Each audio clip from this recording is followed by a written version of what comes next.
آگے کہتے ہیں جناب آگ جل رہی ہے، میں نے کہا جی کمرے میں آگ جل رہی ہے، آپ نے بیٹا کیا کیا، آپ نے کمرے میں جا کر دیکھا آگ کس چیز کی وجہ سے جل رہی ہے، آپ لکڑیاں ڈھونڈیں گے، آپ کوئی نہ کوئی چولہا ڈھونڈیں گے، آپ کوئی ایسی چیز ڈھونڈیں گے، کوئی نہ کوئی پیٹرول ڈیزل وغیرہ جس کو آگ لگے، آپ وہ چیزیں ڈھونڈیں گے۔ آپ آگ کی شناخت تب کریں گے جب آپ کو وہ چیز ملے گی جس وجہ سے آگ جل رہی ہے۔ تو بعض اوقات آپ ان چیزوں کا نام لیتے ہیں جو آگ جلانے کا باعث بنتی ہیں، بعض اوقات ہم وجہ کا نام لیتے ہیں، اسے کہتے ہیں سبب بول کر مسبب، اور بعض اوقات ہم مسبب جو اس کا آخری نتیجہ ہے، جو فائنل بات ہے، جو آخری بیٹا عمل ہے وہ ہم بولتے ہیں، لیکن اس کا ہم کیا کرتے ہیں، اس کی وجہ ڈھونڈتے ہیں۔ میں نے کہا آگ جل رہی ہے، آپ لکڑیاں ڈھونڈیں گے، میں نے کہا آگ جل رہی ہے، آپ نے وہ کیا کہتے ہیں پیٹرول ڈھونڈیں گے، تو وہ چیزیں ڈھونڈیں گے جس کی وجہ سے آگ لگ رہی ہے۔ اس کے بعد بیٹا ظرف کہتے ہیں برتن کو، مظروف کہتے ہیں برتن کے اندر کی چیز کو۔ آپ کہتے ہیں جناب ظرف بول کر مظروف، بعض اوقات ہمارے گھر میں بولنے کا طریقہ یہ ہوتا ہے، مثال کے طور پہ آپ بیٹھے ہیں گھر جا کے نا، دوپہر کا وقت ہے، آپ کہتے ہیں جناب مجھے گلاس پلانا، اب آپ نے گلاس نہیں پینا بیٹا، آپ نے گلاس کے اندر کا پانی پینا ہے۔ آپ کہیں گئے ہیں، آپ نے کہا جاتے ہی میں نے کیا کیا 2 بوتلیں پی، 1 بوتل پی، بیٹا بوتل تو برتن ہے، وہ پلاسٹک کا ہے، وہ لوہے کا ہے، وہ کیا کہتے ہیں کانچ کا ہے، آپ نے برتن تو برتن رہے گا، وہ ویسے کا ویسا رہے گا، لیکن اس کے اندر جو کھانے پینے کی چیز ہے وہ آپ استعمال کر لیں گے۔ لیکن آپ نے جو نام لیا وہ برتن کا ہے، کہنے کا مقصد یہ تھا آپ نے برتن کے اندر کی چیز پی، آپ نے کہا میں نے 2 گلاس پیے، آپ نے گلاس نہیں بیٹا پیا، آپ نے گلاس کے اندر جو چیز ہے وہ پی۔ آپ نے کہا جی میں نے کیا کیا، آپ نے کہا دیگچی دیگ ڈھانپ دو، کیا کہتے ہیں نا، آپ نے برتن کا نام لیا لیکن کہنے کا مقصد اس کے اندر کی چیز، ظرف کہتے ہیں برتن کو، مظروف کہتے ہیں برتن کے اندر کی چیز۔ مثال کے طور پہ گلاس ظرف، اس کے اندر پانی، وہ کیا ہے مظروف۔ اچھا آپ کہتے ہیں دیگچی کیا ہے ظرف، دیگچی کے اندر جو سالن ہے کھانے پینے کی چیز ہے وہ مظروف ہے۔ تو بعض اوقات ہم صرف باہر کی چیز کا نام لیتے ہیں، لیکن ہمارے کہنے کا مقصد کیا ہوتا ہے، اندر کی چیز مراد، اندر کی چیز کا نام، اندر کی چیز کے بارے میں بات کرنا۔ اچھا بعض اوقات کیا ہوتا ہے، آپ بولتے ہیں مظروف، اندر کی چیز بولتے ہیں لیکن کہنے کا مقصد کیا ہوتا ہے، باہر کی چیز کو کور کرنا۔ مثال کے طور پہ گلاس میں پانی ہے، میں کہتا ہوں بیٹا کہ مجھے پانی پلانا، آپ کیا کریں گے بیٹا، آپ پانی ہاتھ پہ نہیں لے کے آئیں گے، ہتھیلی پہ نہیں لے کے پھریں گے، آپ کیا کریں گے، کسی برتن میں لائیں گے۔ بولا میں نے اندر کی چیز، لیکن آپ کیا کریں گے، اس کو کسی برتن میں لائیں گے۔ اب بولا آپ نے ہم نے اندر کی چیز کے بارے میں، لیکن آپ کیا لے گئے باہر کی چیز، کوئی اس کو کسی برتن میں ڈال کے لے گئے۔ میں نے کہا سالن ڈھانپو، میں نے کہا چاول ڈھانپو، اچھا میں نے نام تو اندر کی چیز کا لیا جو برتن میں ہے، لیکن آپ کیا کریں گے بیٹا، آپ باہر کی چیز کو کور کریں گے۔ مثال کے طور پر ڈھکنا ہے نا، کہ کوئی بھی کور ہے، کوئی برتن ہے، اس کے اوپر ڈھکنا رکھتے ہیں، میں کہتا ہوں بیٹا چاول کو ڈھانپو، میں کہتا ہوں سالن کو ڈھانپو، میں کہتا ہوں پانی کو ڈھانپو، آپ جگ کے اوپر اس کا ڈھکنا رکھیں گے۔ کہا میں نے اندر کی چیز، لیکن آپ نے اس کی معنویت کیا لی، آپ نے اس کو سمجھا کیا، باہر کی چیز، اسے کہتے ہیں مظروف بول کر ظرف۔ اچھا بیٹا آگے ہے، مختصر سا سمجھیں کہ ماضی کو حال میں، کچھ عمل وہ ماضی کا حصہ بن جاتے ہیں لیکن ہم اس کو پریزنٹ میں بھی بولتے ہیں، موجودہ بولتے ہیں۔ مثال کے طور پہ ایک بندہ ہے فوجی تھا، وہ ریٹائر ہو گیا، ہم اسے کہتے ہیں فوجی صاحب کیسے ہیں، وہ تو ماضی کا حصہ بن گیا، تو اب اس کو حال میں بولتے ہیں، اسے کہتے ہیں ماضی کو حال میں بولنا، حال میں ماضی کو بولنا، یہ بھی مجاز مرسل ہے بیٹا۔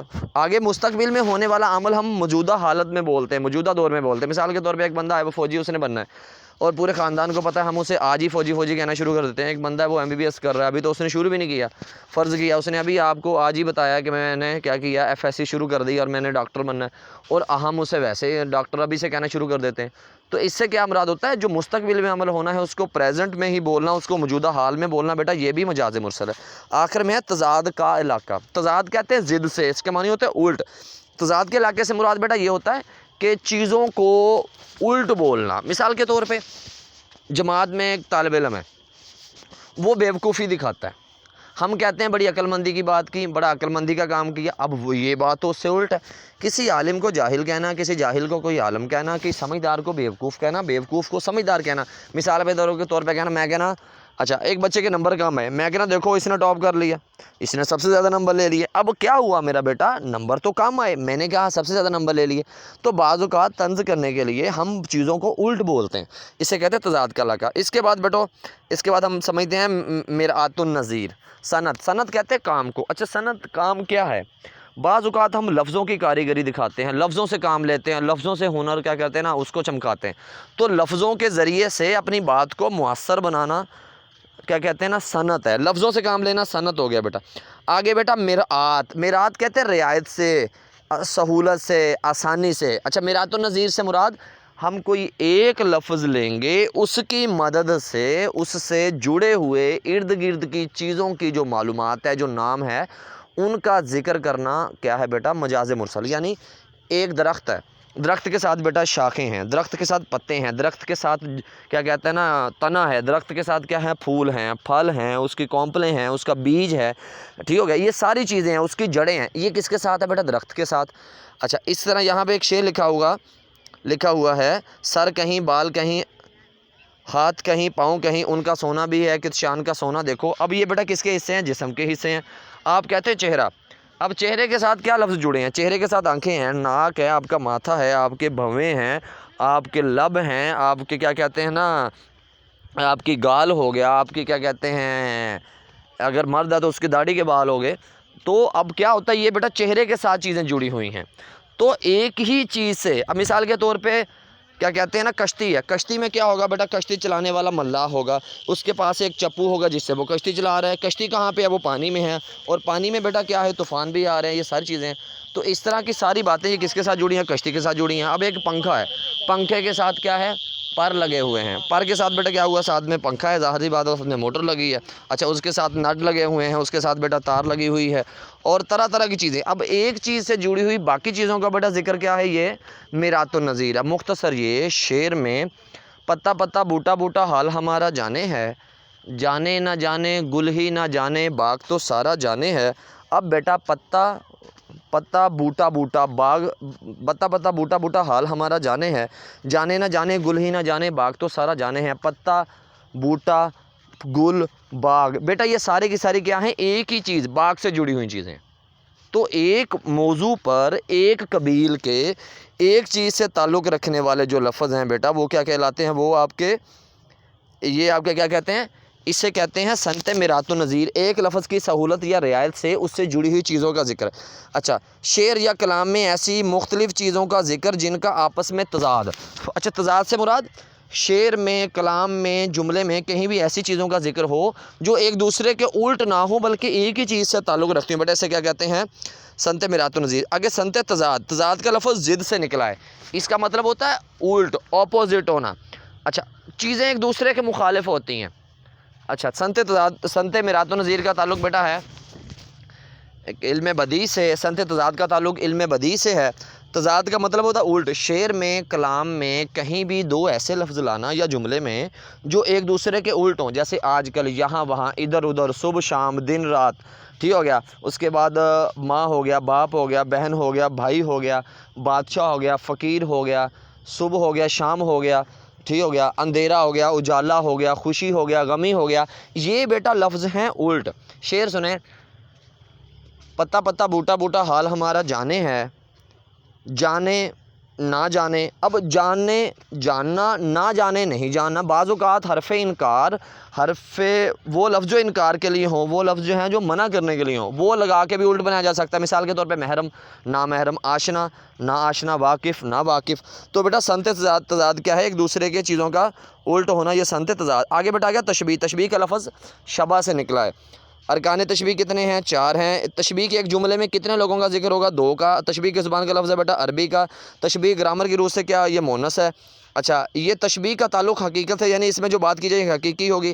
تشبیہ کے معنی ہیں ہو بہو ہونا، ایک سا ہونا، مماثل ہونا، مماثلت ہونا، یہ علم بیان سے ہے۔ اچھا بیٹا تشبیہ میں مشبہ اور مشبہ بہ، جس کو طرفین تشبیہ کہتے ہیں بیٹا، اس کا ہونا ہر صورت میں لازمی ہے۔ اس کے بعد بیٹا مختصر سا پڑھتے ہیں، آگے ہم پڑھتے ہیں استعارہ کے بارے میں۔ اچھا بیٹا استعارہ عربی زبان کا لفظ ہے، ارہ سے ماخذ ہے، مستعار لہو، مستعار منہ، وجہ جامع، بیٹا اس کے ارکان ہیں، اس کے معنی ادھار لینا ہے، علم بیان سے اس کا تعلق ہے، اور یہ گرامر کی روح سے بیٹا مذکر ہے۔ طرفین استعارہ مستعار لہو، مستعار منہ ہوتے ہیں۔ اچھا جب کوئی لفظ اپنے حقیقی معنی کی بجائے مجازی معنی میں اس طرح استعمال ہو کہ اس میں تشبیہ کا تعلق ہو، اس کو بیٹا مختصر کہتے ہیں استعارہ۔ اچھا مثال کے طور پہ میرا شعر آیا، یہ کیا ہے؟ استعارہ ہے۔ اور اس کے علاوہ استعارہ بیٹا ہے غیر حقیقی ہوتا ہے۔ استعارے کی بنیاد کیا ہے؟ غیر حقیقی ہوتی. مثال کے طور پہ ہر کئی چیزیں نا وہ استعارے کے طور پہ آتی. مثال کے طور پہ ریل ہے وہ دوری کا استعارہ ہے, وہ دور جانے کا استعارہ ہے. شیر ہے بہادری کا استعارہ ہے. رات ہے خوف کا استعارہ ہے, تنہائی کا استعارہ ہے, اندھیرے کا استعارہ ہے. ٹھیک ہو گیا. چاند ہے وہ خوبصورتی کا استعارہ ہے. تو میرا شیر آیا, یہ بیٹا کس چیز کی علامت ہے؟ میرا شیر کہنا یہ ہے بیٹا کیا کہتے ہیں بہادری کی علامت ہے. اچھا یہاں کچھ مثالیں لکھی ہوئی ہیں. تو جو کیا کہتے ہیں میں نے چیزیں بیان کی ہیں بیٹا, تو یہ استعارے کے زمرے میں آتی ہیں. اس کے بعد بیٹا ہم مختصر بڑھتے ہیں آگے. شعری اصطلاحات. تلمیح کا لفظ بیٹا لامہ یا لامہ ہن سے نکلا ہے. عربی زبان کا لفظ ہے, اس کی جمع ہے تلمیحات. علم بیان علم بدیع سے اس کا تعلق ہے. گرامر کی روح سے مؤنث ہے. اس کے معنی ہے اشارہ کرنا. شعر عبارت میں ایسا لفظ لانا جس کو پڑھ کے تاریخی واقعے کی طرف, کیا کہتے ہیں مذہبی واقعے کی طرف, کیا کہتے ہیں خیالی واقعے کی طرف, کسی بھی واقعے کی طرف اشارہ جانا بیٹا آپ کا کیا کہلائے گا؟ تلمیح کہلائے گا. اس میں مختلف طرح کے شعر آ سکتے ہیں, اس میں مصرے آ سکتے ہیں. سر طور ہو, سر حشر ہو, ہمیں انتظار قبول ہے, وہ کبھی ملے وہ کہیں ملے, وہ کبھی صحیح وہ کہیں صحیح. اب اس میں سر طور موسیٰ علیہ السلام والا واقعہ اس میں آ گیا.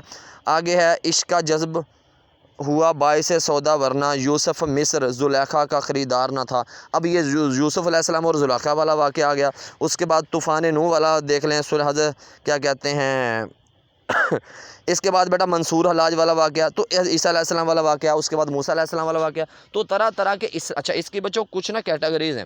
مثال کے طور پہ اس کے کچھ نا کیا کہتے ہیں اس کو نا کچھ حصوں میں بانٹتے ہیں. اسلامی واقعات, تاریخی واقعات, عشقیہ واقعات, خیالی واقعات. تو مختلف اچھا مذہبی حوالے سے بیٹا واقعات آ جاتے ہیں. تو اس میں واقعہ وہ شامل ہوگا جو ملک بھر میں مشہور ہے, جو دنیا بھر میں مشہور ہے, جو قومی سطح پہ ہے, جو کیا کہتے ہیں نا بین الاقوامی سطح پہ ہے, وہ واقعات ہوں گے. اچھا اس کے بعد بیٹا تلمیح ہو گیا. تلمیح کے بعد ہم مختصر آگے بڑھتے ہیں, دیکھتے ہیں کہ آگے ہمارے لیے کون سی چیز مناسب ہے جو ہمارے کیا کہتے ہیں اس بار سال اول کے پیپر میں شامل کی گئی. اس کے بعد بیٹا شعری اصطلاحات. شعری اصطلاحات, شعر کہتے ہیں دو مصروں میں کسی بات کا بیان, کسی موضوع کا بیان. اچھا اصطلاحات اس سے جڑی ہوئی جو چیزیں ہیں جو لازمی ہیں. جی بیٹا ہم پڑھتے ہیں شعر کیا ہے. اچھا دو مصروں کی بات کو تو شعر کہتے ہیں. اچھا آگے ہے شعر عربی زبان کا لفظ ہے. سادہ شعر کیا ہوتا ہے؟ غزل کا ایسا شعر جس میں تخلص ہو اور اس کے ساتھ دوسرے مصرے میں قافیہ ردیف ہو جبکہ وہ آخری شعر نہ ہو, یعنی مقطع سے پہلے والا اور مطلع کے بعد والا. جہاں مطلع کی شرطیں بھی پوری نہ ہوں, جہاں مقطع کی شرطیں بھی پوری نہ ہوں بیٹا وہ کیا ہوگا؟ سادہ شعر. بات یاد رکھیں جہاں شاعر کا نام ہوگا ہرگز نہیں ایسا کہ وہ کیا کہیں گے, وہ کیا کہتے ہیں وہ مقطع کا شعر ہوگا. بعض اوقات مطلع میں بھی شاعر کا نام آ جاتا ہے, مقطع میں بھی آ جاتا ہے, بعض اوقات سادہ شعر میں بھی شاعر کا نام ہوتا ہے. تو اس صورت میں یاد رکھیں اس کی تشبیہ مطلع مقطع کافر دی بیٹا اس کے 4 ارکان ہیں. تو اس لیکچر میں بچوں ہم مختصر سمجھیں گے, اگلے لیکچر میں ہم کیا کہتے ہیں اس کو تفصیل سے بیان کریں گے. قصیدہ قصد سے اس کے معنی بیٹا ارادہ کرنا. اچھا ایک بات یاد رکھیے کہ غزل جو ہے وہ پہلے تو نہیں ہوتی تھی, ایک ہی نظم جو بادشاہوں کی شان میں تعریف میں کہی جاتی تھی نظم, وہ بیٹا قصیدہ ایسی نظم جس میں بادشاہ کی تعریف بیان کی جائے. تو ایسی نظمیں صرف ہوتی تھی جس میں بادشاہوں کی تعریفیں یا شایان شان کی باتیں کی جاتی تھیں. تو اب اس قصیدہ نظم سے کچھ شاعروں نے متاثر ہو کر سوچا کہ ایک نئی چیز بنائی جائے, نئی چیز لائی جائے, وہ غزل ہے. اچھا قصیدہ میں 3 خوبیاں ایک جیسی ہیں, مطلع مقطع قافیہ. 3 خوبیاں لے کے ہم نے کیا کیا, شاعروں نے کیا کیا بیٹا, غزلیں لکھنا شروع کر دیں. قصیدہ میں تو صرف تعریفیں ہوتی تھی بادشاہوں کی, بعد میں قصیدہ کے معنی بدل کر کیا ہو گئے, کسی کی بھی تعریف کریں گے جس نظم میں وہ قصیدہ. اچھا بعد میں شاعروں نے کیا کیا, ان خوبیوں کو مطلع مقطع قافیہ کو لے کر بیٹا کیا کیا, نئی چیزیں بنانا شروع کر دی, نئی چیزیں لکھنا شروع کر دیں, نئے تجربات شروع ہو گئے. اچھا اس تجربے میں جو قصیدہ سے متاثر ہو کے جو چیز بنی ہے, کیا کہتے ہیں نا متاثرہ جو صنف ہو مطلب کہ بنی ہے, جو سامنے آئی, وہ غزل ہے. غزل کی جو کیا کہتے ہیں نا کس سے یہ نکلی ہے, یہ کس سے بنی ہے, اس کے اصول کس سے ملتے ہیں, کس سے متاثر ہو کے ہے. اس میں دونوں میں قصیدہ میں تو تعریفی باتیں ہو گئی ہیں, غزل میں مختلف باتیں ہیں, موضوع کے لحاظ سے الگ ہے لیکن اصولوں کے لحاظ سے یہ کافی ہے. بعد میں کیا ہوا, ایران کے شاعر ردیف استعمال کرتے تھے. جب نئی غزل لکھنا شروع ہوئی تو ردیف کا استعمال نہیں تھا. ہاں ایران کے شاعروں کے ہاں بیٹا یہ تھا. اچھا تو جو غزل ہے وہ کیا ہے, قصیدہ سے متاثر ہو کے لکھی گئی ہے. اس کے بعد بیٹا آ گیا مطلع مقطع قافیہ ردیف. تو مطلع غزل کا پہلا شعر ہوگا جس میں شاعر کیا کہتے ہیں دونوں مصروں میں قافیہ ردیف ہوگا, اور مقطع غزل کا آخری شعر ہوگا جس میں شاعر کا نام ہوگا. اور اچھا شاعر کا نام دوسرے مصرے میں ہوگا اور قافیہ ردیف بھی دوسرے مصرے میں ہوگا۔ اس کے بعد بیٹا آ گیا کیا کہتے ہیں قافیہ۔ قافیہ کہتے ہیں غزل کے وہ لفظ جو ہم آواز ہوتے ہیں، غزل کے وہ لفظ جن کی املا ایک جیسی نہیں ہوتی بلکہ آوازیں ایک جیسی ہوتی ہیں، غزل کے وہ لفظ جو کیا کہتے ہیں زیر زبر کے لحاظ سے ہم آہنگ ہوتے ہیں، ایک جیسے ہوتے ہیں۔ تو بچوں یہ ایک مختصر سا اچھا بیٹا اس کے بعد جو قافیہ ہے، اچھا بعض اوقات قافیے کی نا مختلف ٹائپس ہیں، اندرون قافیہ بیرون قافیہ، اسے ذوقافتین کا نام بھی دیتے ہیں۔ اچھا اب ہوتا بیٹا یہ ہے کہ ذو کے معنی ہوتے دو، قافتین یعنی قافیے، اور غزل میں جو ذوقافتین ہے، ذو کے معنی تو دو ہو گئے، قافتین یعنی قافیہ، تو جہاں ذوقافتین کی بات ہوگی وہاں بچوں دو قافیے ہونا ہر صورت میں لازمی ہے۔ تو دو قافیے ہونا ذوقافتین کی جو بنیادی شرط ہے، کیا کہتے ہیں نا، ایک تو قافیے کی بنیادی شرط یہ ہے ہم آواز، دوسرا شرط ہم وزن، تیسری شرط اس کی املا ایک جیسی نہیں ہوتی مگر آوازیں ایک جیسی ہوتی ہیں۔ اچھا اب لفظ ہے اب تب کب سب جب رب، بے پہ اس کا اختتام ہے قافیے کا، تو ظاہر سی بات ہے جب اختتام ہی ایک جیسے حرف پہ ہے تو بچوں اختتام ایک جیسے حرف پہ ہے تو اس کی آوازیں بھی ایک ہی جگہ پہ ختم ہوں گی، اس لیے بیٹا ان کی آوازیں ایک جیسی ہوتی ہیں۔ اچھا اس کے بعد بیٹا جو قافیہ ہے اس میں یہ لازمی ہے، ذوقافتین میں لازمی بچوں ہے کہ قافیے دو ہوں گے۔ جی بچوں امید ہے کہ آپ کو یہ لیکچر مختصر سا لیکچر آپ کو بچوں سمجھ میں آ گیا ہوگا۔ اور اس کے بعد بیٹا آپ کے مذکر مؤنث آ جاتے ہیں، تذکیر و تانیث آ جاتی ہیں، اس کے بعد بیٹا محاورے ہیں۔ تو یہ محاورے جو ہیں بچوں وہ پیپر میں ایک یا دو آ سکتے ہیں، اور جو مذکر مؤنث ہے تذکیر و تانیث ہے بیٹا وہ کیا کہتے ہیں نا 2 سے 3 اس کے MCQ ہو سکتے ہیں۔ پیکٹا کی طرف سے بورڈ کی طرف سے جاری کردہ جو کیا کہتے ہیں نا کتاب ہے قواعد و انشاء ہے، وہ بچوں اس کا صفحہ نمبر 25 اور 26، یہ 2 صفحوں میں جتنے مذکر مؤنث لکھے ہیں بیٹا ہم انہیں پر توجہ دیں گے اور اسی سے کام چلائیں گے۔ بعض اوقات کیا ہو جاتا ہے ایسے لفظ ہوتے ہیں جو املا دو ایک ہی املا رکھتے ہیں، دو معنی دیتے ہیں۔ مثال کے طور پہ ایک لفظ ہے خط، ایک خط کے معنی ہے لکھنا، تحریر کرنا، ایک خط کے معنی ہوتے ہیں کیا کہتے ہیں چہرے پر جو داڑھی کے بال ہے۔ اچھا ایک لفظ ہے قلم، قلم کے معنی ہے لکھنے کی چیز، لکھنے کا آلہ، آپ کا پین پینسل وغیرہ آپ کی ہوگی بیٹا۔ اس کے بعد ایک قلم کہتے ہیں درخت کی شاخ کو، تو بچوں فرق کہاں کریں گے؟ فرق ایک تار کہتے ہیں کیبل کو، ایک تار کہتے ہیں خط کو، تو فرق بچوں کہاں کریں گے؟ فرق یہ کریں گے کہ جملے کی بناوٹ دیکھیں گے، جملے کی معنویت دیکھیں گے، جملے کو سمجھیں گے، سمجھ کر بچوں ہم کیا کریں گے؟ جملے کو سمجھ کر ہم یہ کریں گے کہ اس حساب سے ہم معنویت تلاش کریں، اس حساب سے کیا کریں جملے کی اس لفظ کو صحیح استعمال کریں۔ مثال کے طور پہ کراچی سے تار آیا کہ تار آئی، اب کراچی سے خط آئے گا، کراچی سے کیبل تھوڑی لے کے آئیں گے۔ اب مثال کے طور پہ ایک ہے قلم، اب قلم اس نے صفحے سے قلم، اس نے قلم سے صفحے پر لکھا یا لکھی۔ اچھا اب یہاں قلم کی بیٹا جو بات ہے وہ پین والی بات ہے، وہ آپ کے لکھنے والی چیز کی بات ہے، اس نے صفحے پر قلم سے لکھا، وہ اس لیے قلم جو ہے وہ مذکر ہے۔ اچھا میں نے جنگل میں قلم دیکھا کہ دیکھی، اب یہ دیکھی آئے گی وہ اس لیے بیٹا کیونکہ جو قلم ہے وہ والی وہ مؤنث ہے۔ اسی طرح بیٹا ایک مطلع کے معنی ہوتے ہیں نکلنا، اسی طرح ایک مطلع کے معنی ہے اطلاع کرنا، ایک تکرار کے معنی ہے جھگڑا، ایک تکرار کے معنی ہے بار بار آنا۔ اس طرح بیٹا بے شمار لفظ ہیں جن کی معنویت الگ الگ ہے، لیکن کیا ہوتا ہے املا ایک جیسی ہوتی ہے لیکن معنویت الگ ہوتی ہے۔ امید ہے آپ کو یہ لیکچر پسند آیا ہوگا۔ اس لیکچر میں مختصر سی ہم نے گرامر پہ بات کی، انشاءاللہ آئندہ آنے والے ویڈیوز میں آپ کو ایک ایک چیز پر، ایک ایک گرامر کی صنف پر کیا ہوگا مختصر نہیں بلکہ تفصیلی لیکچر دیکھنے کو ملے گا، اس میں ہم مثالیں زیادہ کریں گے۔ یہ ایک مختصر اور کیا کہتے ہیں تھوڑا سا جائزہ تھا جس کو کیا کہتے ہیں امید ہے کہ آپ بخوبی سمجھ گئے ہوں گے۔